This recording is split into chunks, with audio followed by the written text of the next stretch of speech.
के सीरीज में आप सबका स्वागत है। दोस्तों, यह वीडियो बहुत ही इंपॉर्टेंट है। इसमें दो इंपॉर्टेंट अधिनियम देखेंगे, 1909 का भारत परिषद अधिनियम और 1919 का भारत शासन अधिनियम। ये दो इंपॉर्टेंट अधिनियम है। इसे क्वेश्चन बहुत बार एग्जाम में पूछा जाता है। तो चलिए शुरू करते हैं। तो सबसे पहले है भारत परिषद अधिनियम 1909 का। इसे मार्ले मिंटो सुधार के नाम से जाना जाता है। क्यों जाना जाता है? क्योंकि मार्ले इंग्लैंड के भारत के राज सचिव थे, जो इंग्लैंड में बैठता था, और लॉर्ड मिंटो जो था भारत के वायसराय था। ठीक। अगर बात करें इसकी विशेषताएं की, 1909 के भारत परिषद की विशेषताएं की, तो देखिए यहाँ पर क्या होता है कि केंद्रीय और प्रांतीय में विधान परिषद में क्या होता है कि उसकी आकार में काफ़ी वृद्धि हो जाती है, यानी बहुत अधिक वृद्धि हो जाता है। याद कीजिए 1892 में भी वृद्धि हुआ था। ठीक है, 1892 में भी वृद्धि हुआ था, लेकिन यहाँ पर काफ़ी वृद्धि होता है। यहाँ पर क्या होता है कि 16 से 60 सदस्य हो जाता है केंद्रीय परिषद में, लेकिन प्रांतीय विधान परिषद में अभी भी संख्या एक समान नहीं थी। ठीक। अगर बात करें कि केंद्रीय परिषद में किसका बहुमत था, तो अभी भी सरकार का बहुमत था। सरकार का बहुमत यानी कि केंद्र का दबदबा अभी भी था, यानी सरकार का था, ब्रिटिश सरकार का। लेकिन अगर बात करें प्रांतीय परिषद में, तो प्रांतीय परिषद में गैर सरकारी सदस्यों का बहुमत की अनुमति थी। यानी कि प्रांत में गैर सरकारी सदस्यों का बहुमत था, लेकिन केंद्र में सरकारी बहुमत को ही अभी बनाए रखा गया। ठीक। अगर बात करें दोनों स्तरों पर, यानी केंद्र और प्रांतीय दोनों स्तरों पर, तो कार्यों का दायरा बढ़ाया गया। कार्यों का दायरा मतलब कार्य को और अधिक बढ़ाया गया। क्या कार्य का दायरा बढ़ाया गया? तो अनुपूरक प्रश्न पूछना, बजट पर संकल्प रखना। याद कीजिए 1892 में क्या किया गया था, तो वहाँ पर भी बजट पर बहस करने का हमें अधिकार दिया गया था। और यहाँ पर क्या हुआ कि बजट पर अब संकल्प रखने का, यानी कि रेजुलेशन रखने का भी अधिकार हमको मिल गया। ठीक। और क्या होता है इस अधिनियम के द्वारा, तो यहाँ से पहली बार किसी भारतीयों को क्या होता है कि गवर्नर की कार्य परिषद के साथ एसोसिएशन बनाने का अधिकार मिल जाता है। और पहली बार वह भारतीय सदस्य बनते हैं जो विधि सदस्य बनाए जाते हैं। कौन से भारतीय सदस्य थे? तो सत्येंद्र प्रसन्न सिन्हा थे, जिसे कार्य परिषद में प्रथम बार सदस्य बनाया जाता है भारतीय के तौर पर।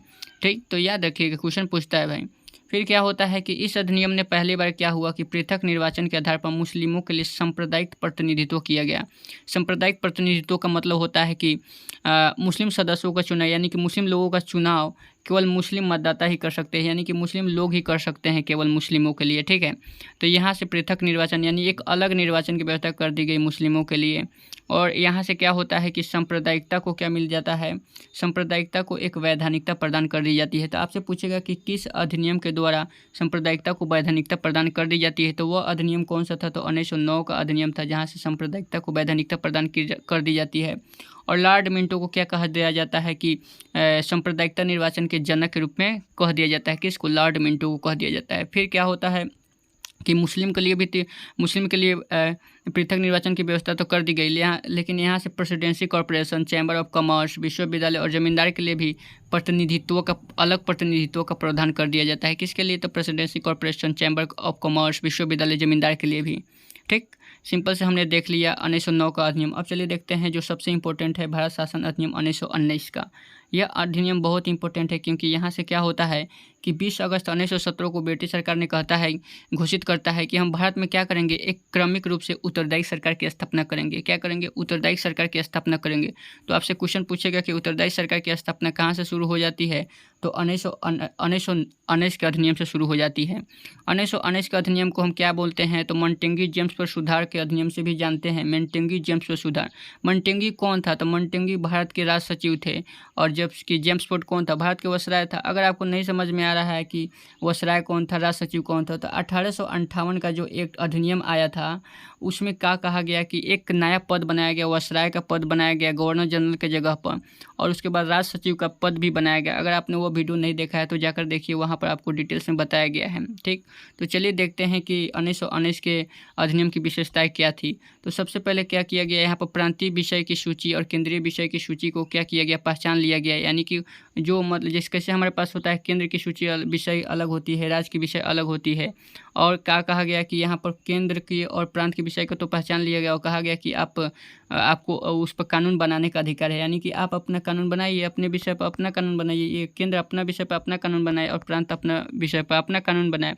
लेकिन यहाँ से एक और व्यवस्था निकल के आई कि कानून बनाने के लिए तो कह दिया गया कि अपना अपना विषय पर कानून बनिए, लेकिन कहा गया कि अभी भी सरकार का जो ढांचा रहेगा वह केंद्रीय रहेगा और एकात्मक ही बना रहेगा, यानी कि अभी भी केंद्र का दबदबा रहेगा। ठीक है, ढांचा कैसे रहेगा? केंद्रीय रहेगा, एकात्मक रहेगा, यानी अगर कुछ भी अगर सरकार चाहे तो वो भी कानून बना सकती है। केंद्रीय मतलब यही नहीं होता है, एकात्मक बना रहेगा। ठीक है, और यहाँ से और चीज़ें निकल के आती है। क्या चीज़ें निकल के आती है?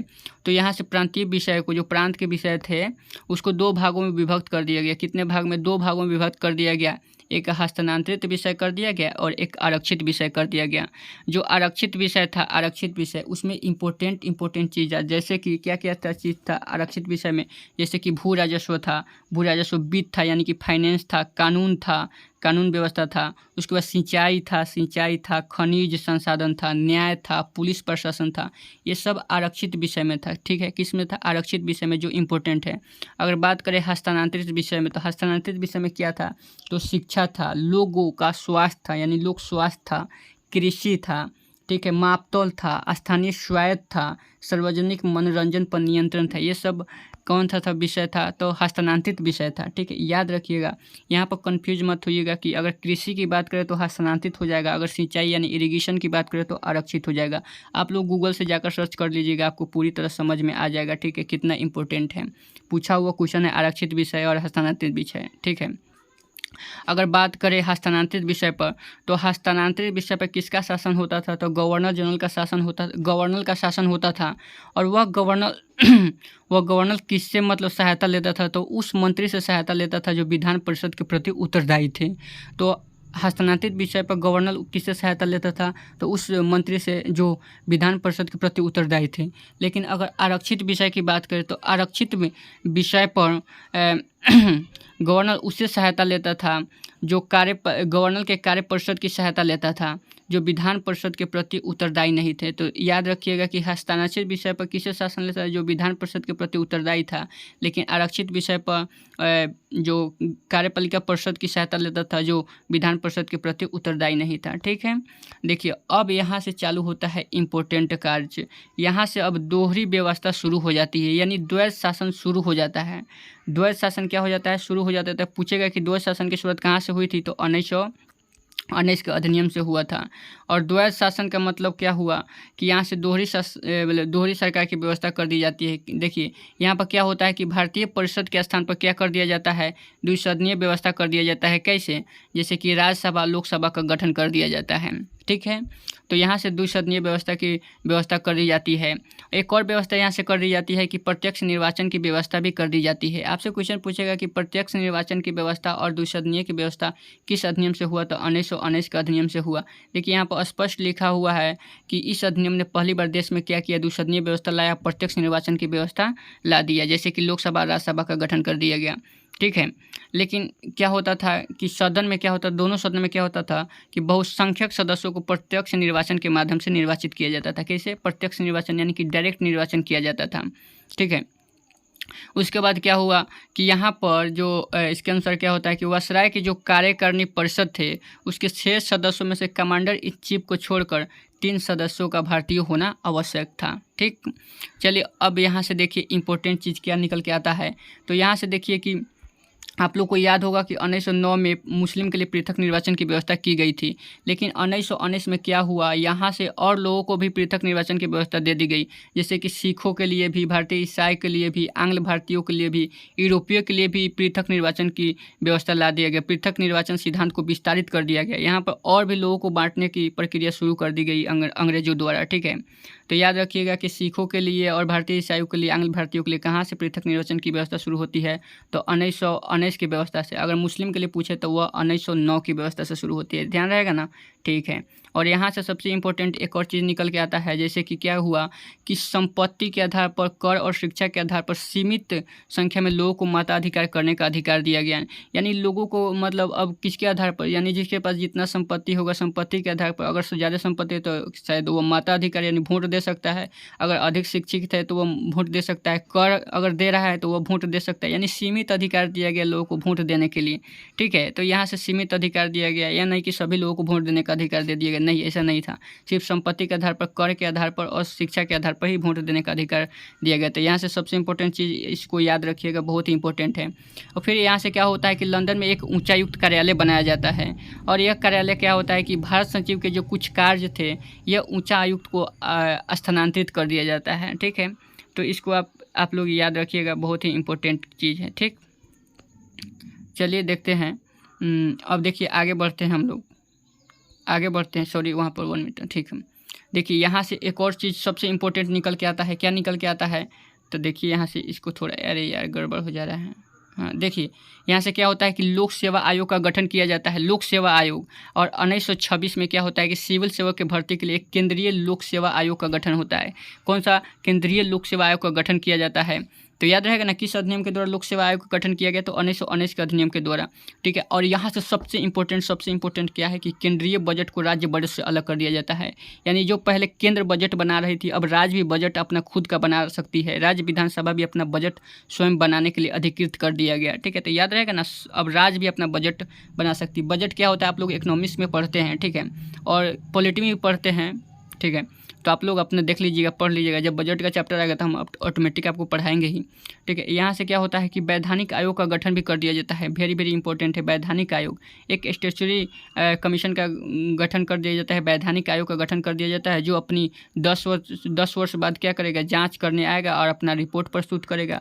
और यहीं से देखिएगा कि साइमन कमीशन कब आता है? 1929 में उसको आना होता है, क्योंकि यहाँ से वैधानिक आयोग का गठन किया गया, कहा गया कि 10 वर्ष बाद आइएगा, लेकिन वह 1927 में ही आ जाता है, जिसके चलते उसका विरोध होता है। क्यों विरोध होता है? क्योंकि उसमें पूरा अंग्रेज ही होते हैं, एक भी भारतीय नहीं होते हैं। वो हम आगे पढ़ेंगे, कल पढ़ेंगे उस वीडियो को। ठीक है, तो आज हमने मतलब ये इम्पोर्टेंट चैप्टर कर लिया है।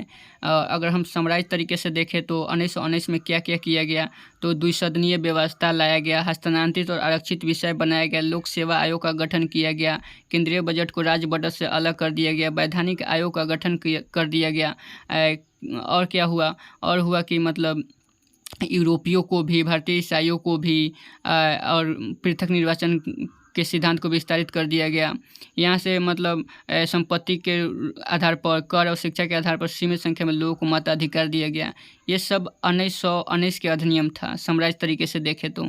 ठीक है, और यहाँ से 1917 में ब्रिटिश सरकार ने कहा कि घोषित किया कि हम भारत में एक उत्तरदायी सरकार की स्थापना भी करेंगे। अगर हम बात करें 1909 के अधिनियम के समराइज तरीके से, तो यहाँ से क्या होता है कि केंद्र और प्रांतीय विधान परिषद की आकार में काफ़ी वृद्धि होता है। 16 से 60 केंद्र की संख्या हो जाती है, लेकिन केंद्र में अभी भी सरकार का बहुमत बना रहता है, यानी कि गैर सरकारी सदस्यों का बहुमत नहीं रहता है, लेकिन प्रांत में गैर सरकारी सदस्यों का बहुमत रहता है।